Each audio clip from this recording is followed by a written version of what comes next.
Bom, ela está chegando aí a quase 8.000 quilômetros de extensão em suas linhas de transmissão. Além disso, ela atua também no segmento de geração e, mais uma vez, uma empresa pouco coberta pelo mercado. Esse objetivo, né? Trazer algumas empresas que você não vai encontrar em videozinho de YouTube, você não vai encontrar nos relatórios de analistas e vem trazendo muito resultado. Elas são tão consolidadas, tão resilientes que acabam sendo chatas para serem cobertas, né? E eu estou falando hoje da Alupar. Então a gente vai fazer um estudo completo sobre essa empresa, né? Se você é sócio raiz, você sabe que aqui tem conteúdo sem enrolação, né? A gente vai passar tudo sobre a empresa, por quê? Porque essa é a única maneira de um sócio conseguir se manter sócio para o longo prazo, né? Do contrário, você acaba saindo, você não entende o que está acontecendo na empresa e por isso que eu trago estudos tão completos aí para você. Então fala sócio, tudo bem? Meu nome é Rodrigo Vicário, eu sou educador financeiro, eu estou num cenário novo aqui porque eu estou de mudança, né? Acabei de chegar aqui numa nova casa e estou reformando um estúdio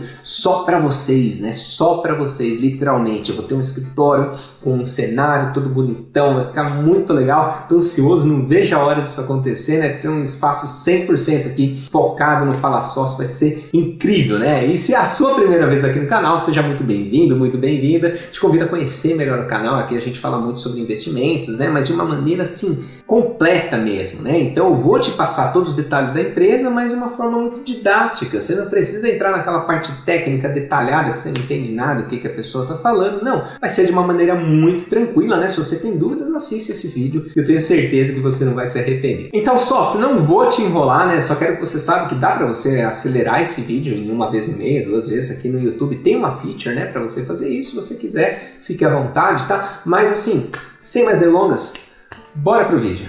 Bom sócio, vamos aí então para a análise da Alupar, uma empresa também muito pouco coberta, né? Eu venho tentando aí trazer essas empresas que não são tão cobertas no mercado, né? Inclusive, já deixo aqui, se você puder deixar um feedback, o que você está achando. Eu trouxe o grupo Mateus, o Odontoprev, algumas empresas Ambipar, né? Que não estão tão no radar, né? Não são aquelas empresas sexys que aparecem em todas as notícias. Se você estiver gostando, né? Deixa um comentário aqui só para saber se a gente está no caminho certo, tá bom? Se eu estou trazendo aí o que vocês têm interesse. Então vamos falar um pouquinho da história da Alupar. Em 2007 houve a sua fundação aqui. Ela é uma holding de controle nacional privado e elas destacam isso bastante, né? Obviamente, porque controle nacional privado, né? Não tem relação com o governo, ela sabe, né? Que o investidor brasileiro não gosta tanto assim de investir numa empresa que tem o governo como controlador, então ela deixa isso bem claro na apresentação dela. Então em 2013 aqui a autorização para a implantação da UHE no Peru, então a Alupar ela trabalha aí basicamente na linha de transmissão e de geração. Se você não sabe o que é isso, né? Se você não entende como que funciona o setor elétrico brasileiro, eu já te adianto que eu precisaria de um vídeo extremamente extenso, denso, técnico para te explicar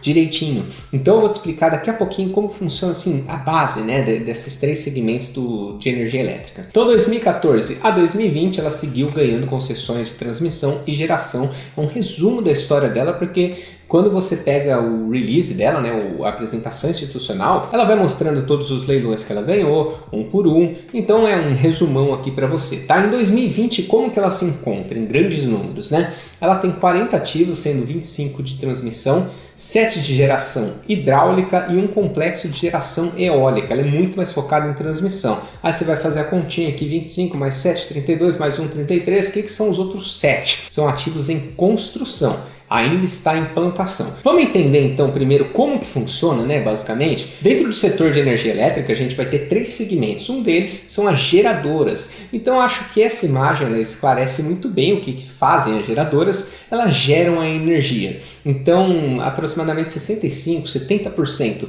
de toda a energia gerada no Brasil vem por meio de hidrelétricas. Mas é óbvio, né, que isso foi se tornando um pouco mais prejudicial ao meio ambiente, um pouco danoso, né? Então agora o Brasil está de fato fugindo para outras alternativas de geração de energia elétrica, como por exemplo a eólica. A eólica, inclusive, quem se beneficia muito dela é a Aeris, que eu já gravei um vídeo, vou deixar um card aqui em cima, que é uma empresa focada em fazer aquelas pás eólicas gigantescas, envolve toda uma aerodinâmica, uma tecnologia, uma linha de produção muito bem detalhada, né? E ela está indo muito bem nesse segmento, está crescendo bastante, então vale a pena dar uma estudada nessa empresa. Então, o Brasil está cada vez querendo mais fugir da dependência hidrelétrica, mas com certeza sem perder o foco que tem que produzir energia limpa. Então aquela energia gerada por carvão, todo esse tipo que polui o meio ambiente, né, a gente está fugindo 100%. Então todas as empresas de energia elétrica estão caminhando para operações sustentáveis. E a Alupar não é diferente, tá? Isso aqui são as geradoras. A Alupar ela é sim uma geradora, mas o foco dela está aqui na transmissão. Gerei a energia, né? Eu preciso levar até o consumidor final. Então levo naqueles postes gigantescos com aquela bola de basquete laranja no meio que você vê quando você está viajando, eu levo essa energia até uma subestação. Essa subestação vai pegar toda essa energia de alta tensão e transformar em 220, 110 e distribuir a cada cidadão, tá? Quem que faz isso? As distribuidoras. Então, uma vez que eu fiz a transmissão entre a geradora e a distribuidora, eu preciso chegar até o cliente final, no caso, nós consumidores. Então, a Alupar não trabalha com distribuição, ok? Não trabalha. Quem trabalha com distribuição seria, por exemplo, a Equatorial, que é uma excelente empresa, vale muito a pena dar uma estudada. Ela é focada em pegar cases de turnaround, então empresas distribuidoras que estão mal, né, que não estão indo tão bem, ela vai lá e compra e faz o turnaround, consegue reerguer a empresa, trazer um ótimo resultado, tá? Ela tem gerado bastante resultado ao acionista. Agora, falando em grandes números, agora que você já entendeu o que a Alupar faz, né, na parte de geração e transmissão, novamente muito mais focada em transmissão, então é importante você ver esse quadrinho aqui que eu achei demais, né? Evolução das transmissoras Alupar em quilômetros. Olha só que monstrinha, né? Que monstrinha. Então ela começa aqui em 2002 com 576. Mas ela não começou em 2007? A Alupar é uma holding, né? Então a holding ela nasceu em 2007, tá? 576 aqui em 2002, ela chega a 2007, 3.285. Agora olha só que interessante, né? Se você pegar aqui de 2007 a 2010, ela praticamente está com a mesma linha de transmissão, 3.390 km aproximadamente. Aí ela ganha mais alguma concessão aqui, e ela fica quase que 10 anos parada. Então, o que você, investidor de qualquer empresa de energia elétrica, você tem que entender, né?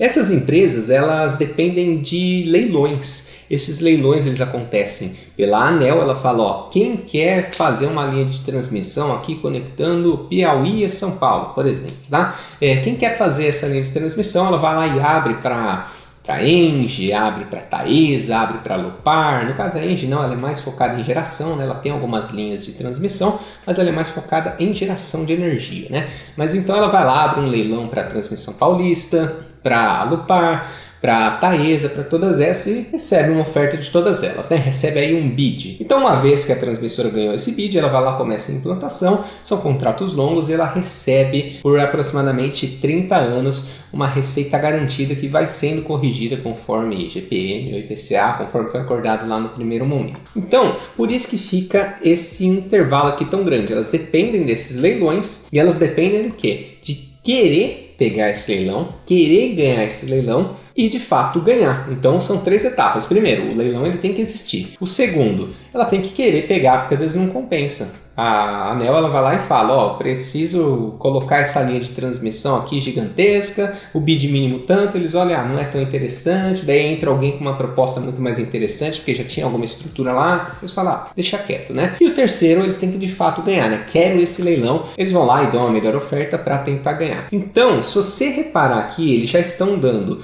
o resultado esperado deles até 2022, aqui está escrito após 2022, eles esperam em 7.929 quilômetros de linhas de transmissão. Então, o que acontece, né? Eles ganharam esses contratos meados de 2019, 2020, eles estão implementando, eles já sabem quanto que vão receber após 2022. E falando em geração, o processo é basicamente o mesmo, tá? Então tá todo o histórico aqui, desde 2010 cresceu bastante essa linha de geração, mas o grande foco acaba sendo transmissão. Para você ter uma ideia, eles têm aqui aproximadamente 664 megawatts de geração, enquanto a Engie ela ultrapassa aí os 6.000, tá? Então a Engie é a maior produtora de energia elétrica do Brasil, então você toma aí como parâmetro essas duas, tá? Então em grandes números, né, 7.929 km de linhas de transmissão em 30 empresas, mais ou menos 1.000 km estão em implantação, 9 usinas hidrelétricas com capacidade instalada de 588 megawatts, e um complexo eólico com capacidade de 98 megawatts. Alguns daqui também ainda estão em construção. A estrutura societária é um pouquinho confusa, tá? Mas em resumo, eles têm aqui um controlador com 75% das ações ordinárias, um fundo aqui do FGTS com 5,89% e outros que seria a gente, né, Free Float, 18% nas ações ordinárias. Só que a liquidez acaba vindo aqui na preferencial mesmo, né, 73,14%. Só que você, como acionista, se você quiser se expor a Lupar, né, é super recomendado que você compre a Loop 11, né, que é a Unit. Por quê? Porque quando tem Unit, normalmente é lá que está a liquidez. Eu vejo muito investidor se confundindo nisso, né? Eles olham, por exemplo, a Klabin até que tem uma liquidez legal na 3, Sanepar até que tem uma liquidez legal na 3. Tem agora que a gente está num bull market com um monte de investidor, tá? Pense nisso.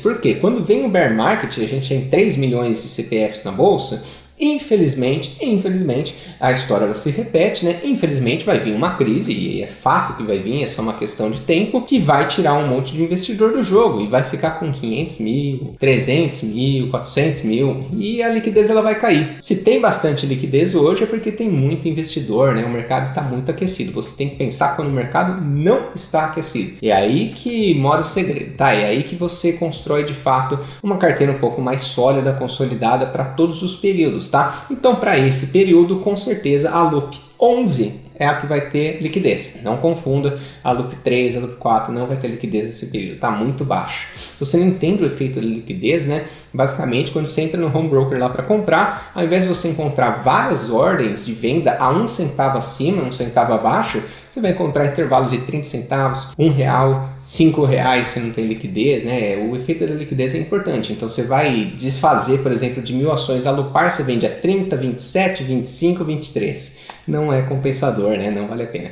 Então a Loop 11 é onde você vai se expor. A distribuição geográfica dos ativos, então aqui é um mapa muito legal, né? Ela tem presença em implantação aqui no Peru e linhas de transmissão na Colômbia, já operacional já tem aqui na Colômbia e tem em todos esses estados, né? Então você vê que ela tem bastante operação. As linhas de transmissão estão aqui entre Espírito Santo, Minas Gerais, Rio de Janeiro, São Paulo, tem muito a crescer, né? Um portfólio de 39 concessões de longo prazo, com vencimentos iniciando em 2030 e 2034 no caso da geração. Então, garantidamente, até 2030, ela tem essa receita. Depois de 2030 é outra história. Governança corporativa, apesar de eles defenderem muito bem a governança deles, né, a estrutura de governança corporativa baseada em transparência e equidade, né, a Lupar ela garante que todos os padrões nível 2 de governança da P3, isso é uma grande balela, né, porque no fim da história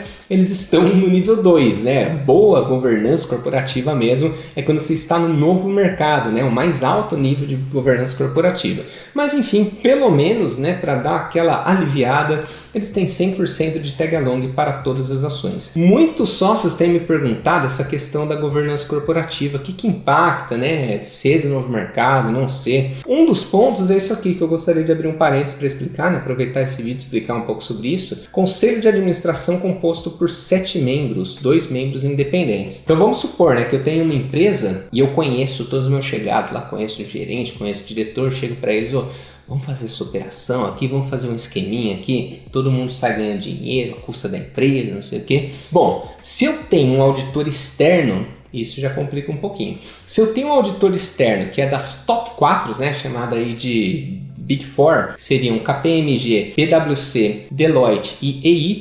Se eu tenho algum auditor desse, eu já praticamente zero a possibilidade aí de eu ter algum problema, né, de eu conseguir fazer algum esquema. Se eu tenho vários auditores, se eu tenho auditor de outras empresas, membros independentes, aí que fica muito difícil mesmo eu conseguir fazer um esquema dentro da minha empresa. Então por isso que essa parte de governança corporativa é tão importante, porque ser no novo mercado garante que não vai ter falcatrua, que não vai ter rolo? Não garante. Mas olha, elimina muito a probabilidade disso acontecer. Então a gente tem que jogar com a estatística a nosso favor. Então eles colocam aqui que eles têm 2 membros independentes, ótimo, maravilha. Dividendos mínimos de 50% de lucro líquido para ações ONs e PNs, ou seja, no caso da Unity também dividendos mínimos de 50%. Agora, as características dos ativos de transmissão isso é importante você entender, que eles estão se beneficiando muito desse indexador. Isso aqui eu queria chamar a atenção, tá? Tanto eles quanto a Taesa, você tem visto aí o movimento da Taesa subindo demais,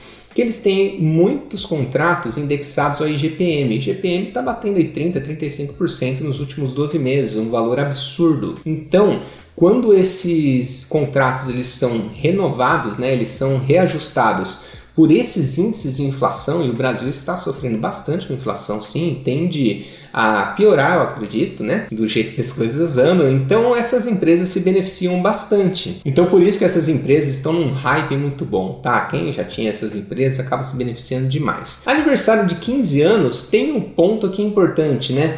Várias etapas legislativas, regulatórias, elas foram ocorrendo ao longo do tempo. Uma delas dizia que os contratos de 30 anos, após 15 anos, a RAP é cortada pela metade. E se você não sabe o que é RAP, eu já vou te explicar todo o funcionamento de uma linha de transmissão. Então você vê que aproximadamente, eu fiz uma conta aqui, 8 ativos ou 9, eles não têm sequer 50% de participação. Isso é bem relevante, ok? Então, de 29 ativos que eles têm, um terço aproximadamente eles não têm uma participação acima de 50%, que eu vejo aí como um ponto negativo para eles, né? Acaba ficando muito fatiada essa receita. Característica dos ativos de geração também, então você vê que todos os contratos aqui são reajustados aí ao IPCA, IGPM também, só que aqui eles têm maior participação, né? Eles têm 100%, 68%, todos acima de 50%. Agora, como funciona o básico, né, da linha de transmissão? Então ocorre primeiramente o leilão das linhas de transmissão. A ANEEL vai lá e fala, ó, tem essa linha aqui, quem quer construir, quem quer fazer, né? Aí aparece um monte de interessado, aparece Transmissão Paulista, Lupar, Taesa, aparece lá. Beleza. Vai ganhar quem? Quem tiver a menor oferta. Vai ter normalmente a menor oferta, quem tiver uma maior eficiência lá para conseguir de fato passar essa proposta. Só que tem um ponto bom que é importante você entender, que é o RAP, Receita Anual Permitida. Quando ocorre esse leilão, a transmissora que vai fazer uma oferta, ela já sabe quanto que ela vai ganhar. Ela já sabe, já está lá certinho, ó, vai ser o RAP, ou seja, a Receita Anual Permitida de tanto. Se consumirem essa energia, não consumirem, não importa para a transmissora.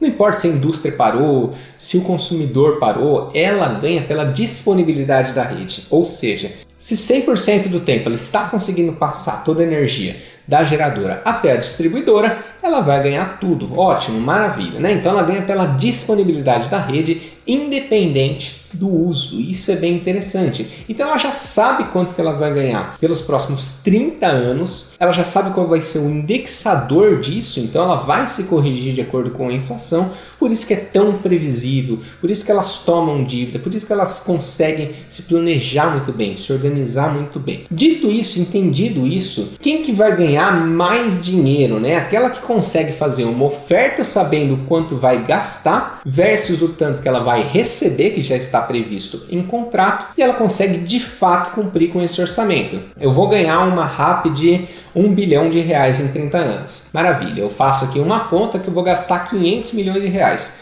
Se eu errar a minha obra e isso acabar sendo 1,5 bilhão, a empresa toma prejuízo. Agora, se eu otimizar a minha obra, se eu otimizar toda a operação e ao invés de gastar 500 milhões, eu gasto 400, eu consigo gerar mais resultado ainda para a minha empresa, tá? Então exige a melhor eficiência da companhia. Os contratos que eles fecham são longos, são de 30 anos. Lá no passado, quando dava 15 anos, a RAP era reduzida em 50%. E óbvio que a proposta da empresa, a proposta da transmissora, já estava embutida aí toda essa diferença que ela sofreria no futuro para ela continuar lucrando. Começa a contar quando instalado. Então vamos supor que eu pego aqui uma concessão para 2055. Ou seja, se eu conseguir instalar em 2025, eu cumpro esses 30 anos, recebo os 30 anos. Se eu conseguir antecipar, trazer para 2023, porque eu fui muito eficiente, já com uma rede à altura, né, do que é esperado, eu vou conseguir ganhar 2 anos a mais, então mais eficiência também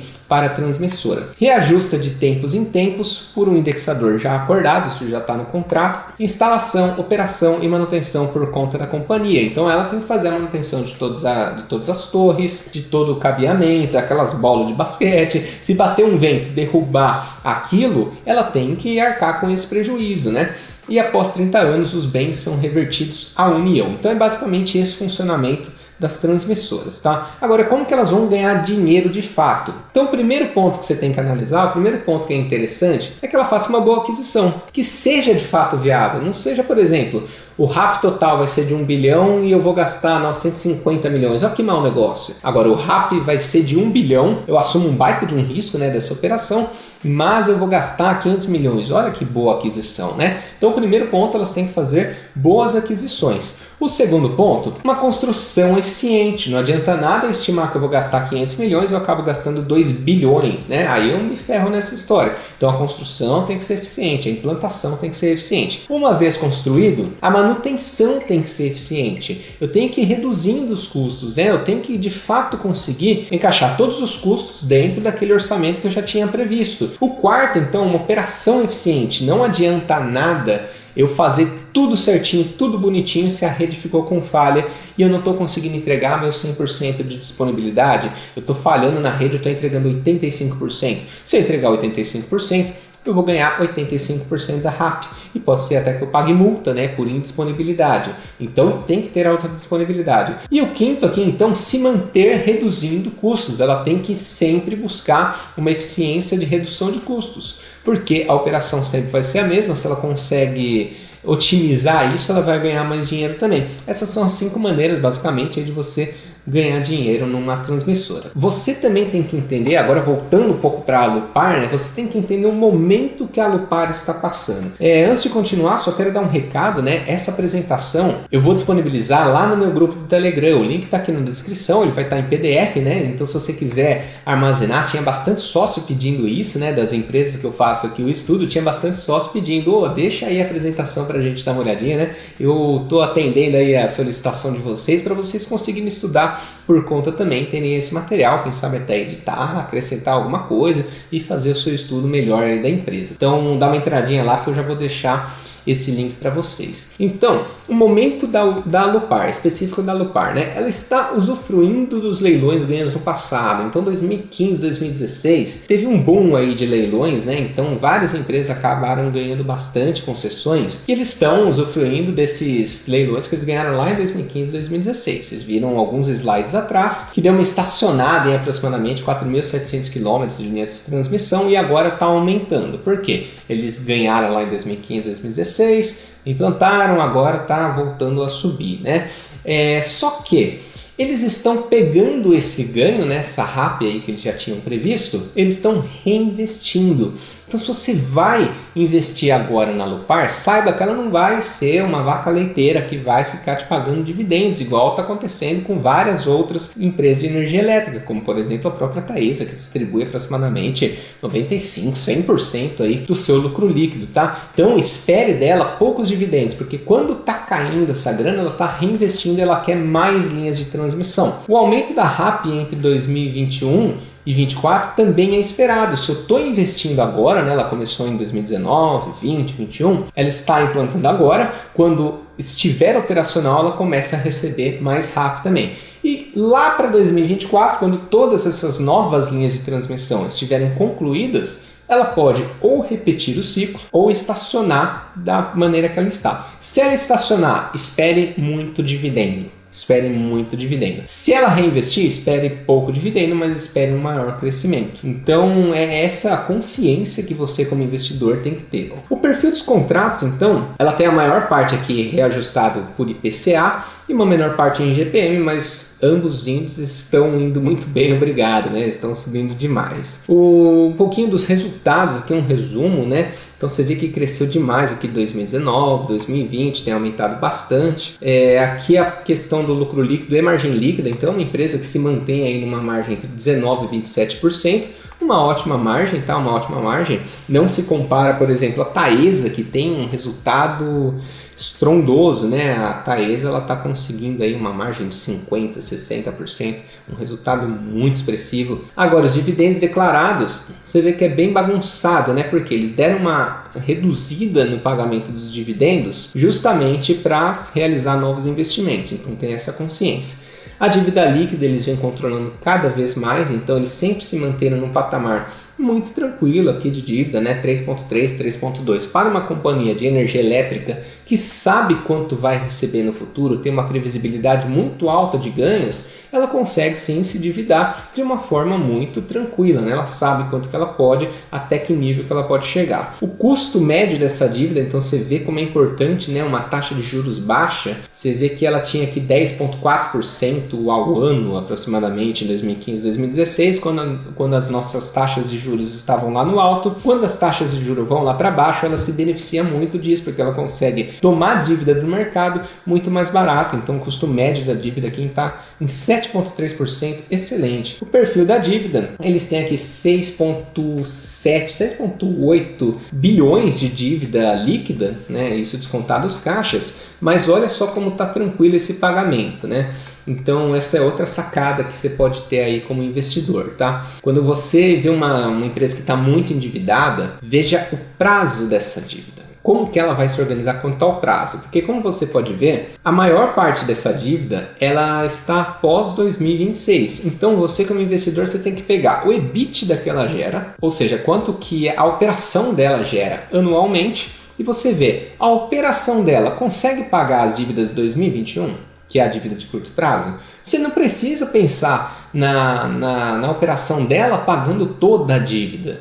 Não. Ela tem até 2026 para se organizar e pagar essa dívida gorda, né? Então você pega o EBITDA, por exemplo, 1 bilhão. 1 bilhão paga aqui esses 700 milhões? Paga, então tranquilo, né? Ela está com a dívida controlada. Se você não sabe, né, o que eu estou falando de dívida, caixa, EBITDA, tudo, vou te fazer um convite aqui embaixo, tem um e-book gratuito para você baixar, né, onde eu explico também essa parte de contabilidade para investidores. Na verdade, o e-book vai desde o começo, do mais básico, né, para quem quer começar a investir, e lá para a página 40, 45, é quando eu começo a falar sobre contabilidade para investidores, então é bem interessante você dar uma olhadinha lá, tá bom? E é gratuito, então é mais para o seu conhecimento mesmo, beleza? Para você evoluir como investidor, que esse é o objetivo do canal mesmo. A estimativa aqui, né, eles já fizeram uma estimativa de ganhos futuros, então o RAP aqui do ciclo 2020-2021, eles vão lá e vão somando alguns pontos aqui. Olha que interessante, né? Queda 50% nesse quadradinho amarelo, que é justamente daquele período que eles tinham linhas de transmissão, que depois de 15 anos eles tinham que descontar 50% do RAP, né? Mas você vê que não impacta tanto. E eles já fizeram aqui, ou seja, o cara que investir na Alupar, ele já sabe quanto que a Alupar vai ganhar em 2022, 2023. Obviamente, cumprindo toda a operação, cumprindo tudo certinho, conforme a gente conversou lá, daquelas 5 etapas para ganhar dinheiro, né? Você já sabe quanto que a empresa vai ganhar. Ela faz hoje 1,1 de RAP, ela vai para 2,1. Olha que expressivo esse crescimento, né? Características da Alupar, ela está surfando neste momento a onda da inflação, IGPM e IPCA, está num ciclo de crescimento, então alto capex até mais ou menos 2022. Depois disso, você espera aí aproximadamente 2023, 2024 até concluir todas as instalações, todas as operações, e você vê qual que é o próximo passo que ela vai seguir. Se ela vai continuar sendo de crescimento ou se ela vai se tornar uma empresa de dividendos e distribuir dividendos bem gordos aí em comparação ao que ela recebe hoje. Trabalha com o filé das elétricas, né? Transmissão de fato é o filé dos 3 segmentos, né? O mais previsível, que trabalha com melhor ROI, melhor margem líquida, então muito redondinho, né? Se souber como fazer, pelo jeito que ela sabe, né? Tem muito tempo aí de mercado. Ela pode reiniciar o ciclo ou se tornar uma boa pagadora de dividendos. Já conversamos sobre isso. Comparativo com seus pares, isso aqui é interessante, né?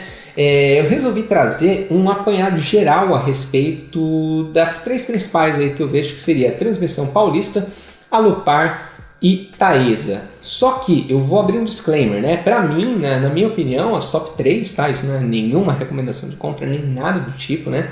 As 3 mais redondinhas seria a Energias do Brasil, a Equatorial como distribuidora e a Engie, né? Elas têm se provado aí por muito tempo, empresas muito sólidas, de ótima governança. Então, o que eu vejo? Aquele cara que quer se expor a algo diferente, porque do mesmo jeito que elas têm alta qualidade, essas 3 que eu comentei, elas já estão precificadas de acordo, né?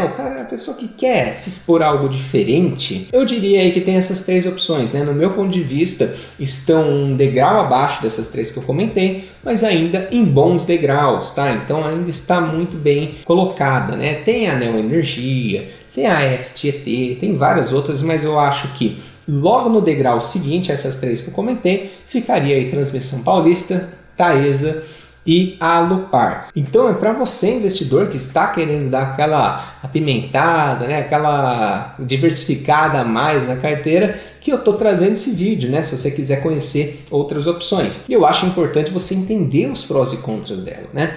Então, quais são os prós aqui da Alupar? É um capital privado, uma governança razoável. Das três, ela tem a melhor governança, eu diria, tá? Não é novo mercado nem nada, por isso que eu disse que fica num degrau abaixo das outras três, né, que já estão no novo mercado, mas é uma governança razoável, 100% de tag along e tudo mais. Os contras, né, resultados e indicadores piores. Apesar de ótimos, são ótimos resultados, mas quando você vai pegar os indicadores dela comparado às outras duas, ela deixa um pouco a desejar. Em termos de ROI, margem líquida, ela acaba ficando um pouco atrás das outras duas. Do outro lado, a gente tem a Taesa. É uma excelente empresa, é uma das poucas da nossa Bolsa de Valores que nunca deu prejuízo. Ela tem indicadores invejáveis e ótima pagadora de dividendos. Essa poderia ser uma das melhores empresas da Bolsa se não tivesse esse contra, né? Presença indireta do governo. Então, a CEMIG possui 37% da Taesa e o governo detém 51% da CEMIG, ou seja, 51% de 37%, pode-se dizer aproximadamente 18% da Taesa é do governo indiretamente. Então,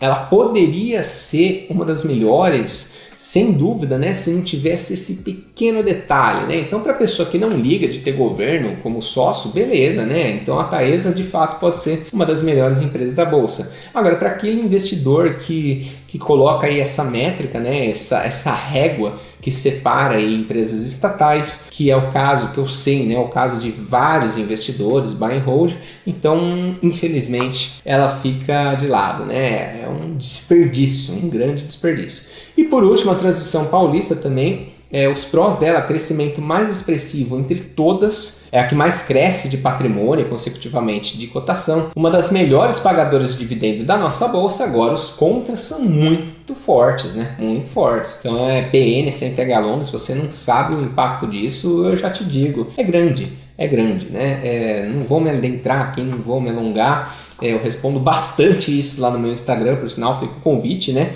Eu sou bastante ativo, estou sempre no Instagram. Aqui eu trago um vídeo por semana, 2 vídeos por semana, né? Eu sou bem presente aqui, mas o Instagram é diariamente respondendo pelo menos aí 5, 10 perguntas para vocês, tá? Então, bem mais presente. Eu respondo muito a respeito disso aqui lá no Instagram. E possui ingerência do governo também, né? Então, assim, os contras da Transmissão Paulista são muito fortes. Eu diria que, inclusive, piores do que da própria Taesa, tá? Porque aqui a ingerência do governo é direta, né? Da Taesa é indireta. E a Taesa, pelo menos, possui aí uma unit com tag along. Então, dessas três, eu vejo que a Alupar é aquela que vai apresentar um menor risco, com um resultado um pouco mais balanceado entre as três. Vantagens de se investir na Alupar, obviamente, né? Quem é antigo aqui do canal, vou dar uma breve pausa, né, para pedir o seu like. O seu like, né? Você está aqui até agora comigo, né? Isso aqui é uma via de mão dupla. Eu te ajudo, você me ajuda, eu entrego aqui. Eu tô há 40 minutos falando, 39 minutos falando aqui aproximadamente. Então, tudo que eu espero aí é o seu reconhecimento. Deixa o like, né? Compartilha com alguém que você acha que tem interesse, que precisa conhecer um pouco mais sobre essa empresa. Vamos crescer essa comunidade de sócios que de fato enxergam empresas como sócios, né? Não apenas como cotação e esperam videozinhos de 5 minutos falando 5 informações que você não sabia sobre a Alupar. Eu quero que você conheça a empresa a fundo, né? Para você se tornar um sócio de longa data, duradouro, se mantenha na empresa e saiba exatamente o que está fazendo, beleza? Então, muito obrigado aí, antecipadamente pela sua contribuição, pela sua colaboração. Vamos lá então, vantagens de se investir que eu identifico aqui. É uma empresa muito redonda de lucros crescentes, sem nenhum ano com prejuízo. Então é muito redondinha, muito tranquilo de você investir. Uma governança razoável, né? Entre as três, conforme a gente conversou, tem a melhor governança, né? Entre Taesa, Transmissão e ela não tem governo. Empresa em crescimento, então ela saiu daquele marasmo, daquela estagnação, e ela de fato está buscando agora um pouquinho mais de crescimento. Contratos bem diversificados, então ela não depende de uma só linha de transmissão ou de uma só usina de geração, né? Ela é bem diversificada e isso acaba protegendo a empresa, né? Transformando ela numa empresa mais resiliente. Ela atua em geração e transmissão, então ela também tem um portfólio diversificado, né? Ela consegue atuar nas duas frentes. Excelente operação, inclusive com a atuação internacional. Então, mais uma vez aqui, reforçando que é uma empresa muito sólida, né? Muito consolidada, resiliente, eu vejo dessa forma, né? Muito protegida, tem lá uma estrutura, uma governança razoável, né? Tranquila, que você não vai ter dor de cabeça e ao mesmo tempo consegue trazer um bom resultado aí para o seu acionista. Já as desvantagens, né? Eu vejo aí Unity, isso é muito atraso, né? Pleno 2021, a empresa continuar com essa estrutura, né, de Unity, acho péssimo. Não apresenta o crescimento, o resultado mais arrojado, então conforme a gente conversou também, ela vai crescer passo a passo, tranquilo, né, e sem muitos solavancos, tanto para cima quanto para baixo, é aquele crescimento esperado muito tranquilinho, né. E a contabilidade difícil de analisar por ser uma holding. Então assim, empresa de energia elétrica por si só, já é muito, mas muito difícil você analisar a contabilidade. Tem toda a questão de contabilidade regulatória e IFRS, tem toda essa chatice que já é complicado por si só. E por ser holding acaba sendo muito mais complicado. Eu vejo aí que para o longo prazo, se você quer acompanhar a empresa direitinho, isso acaba deixando um pouco a desejar e fica um pouquinho mais difícil aí na sua análise. Sócio, esse foi o vídeo completo aí da Alupar. Se você gostou, né, não esquece de dar um like aqui para dar aquela força pro canal. Muito obrigado pelo seu tempo e atenção disposta. Até o próximo vídeo.